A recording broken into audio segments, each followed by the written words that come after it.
नमस्कार. आज आपण बनवणार आहोत एकदम झटपट आणि स्वादिष्ट डाळ घालून कोबीची भाजी. ही भाजी फक्त चवीलाच नाही तर पौष्टिकतेनेही भरलेली आहे. चला तर मग सुरुवात करूया. त्यासाठी इथे एक कोबी स्वच्छ धुवून घेतलाय. कोबी असा हिरवा बघून घ्यायचा आणि वजनाला हातात घेतला की जड लागला पाहिजे. भरलेल्या कोबीची भाजी चवीलाही छान लागते आणि त्याला उग्र वासही कमी असतो.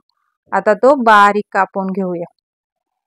कोबी हा खूपच पौष्टिक असतो, त्यामुळे तो सर्वांनीच खाल्ला पाहिजे. तर इथे सर्व कोबी छान असा बारीक कापून घेतलाय. आता कढईत तेल घालून तेल गरम झाले की त्यात मोहरी टाकून तडतडू द्यायची. मग त्यात जिरे, ठेचलेला लसूण, कापलेल्या हिरव्या मिरच्या आणि कढीपत्ता घालून ही फोडणी चांगली परतून घ्यायची. आता कोबीचा उग्र वास कमी होण्यासाठी फोडणीमध्येच थोडीशी कोथिंबीर घालून घेऊया. कोथिंबीरीने कोबीचा उग्र वास कमी होतो.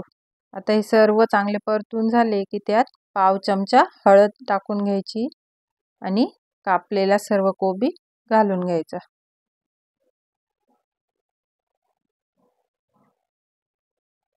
आणि इथे मी चना डाळ 3 तास पाण्यात भिजत ठेवलेली होती. छान भिजली गेली आहे, नरम झाली. त्यातले पाणी काढून डाळही घालून घेऊया.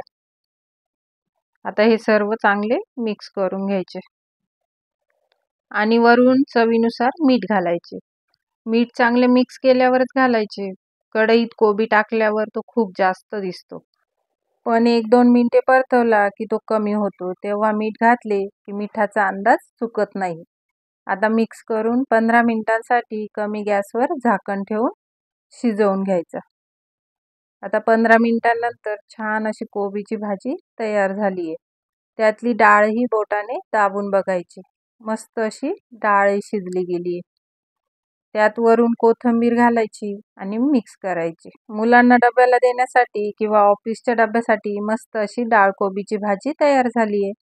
ही भाजी तुम्ही चपाती किंवा भाकरीसोबतही खाऊ शकता किंवा डाळ भातासोबत तोंडी लावण्यासाठीही खाऊ शकता. रेसिपी आवडल्यास लाईक शेअर नक्की करा आणि हो, माय लकी किचन रेसिपी चॅनलला सबस्क्राईब करा.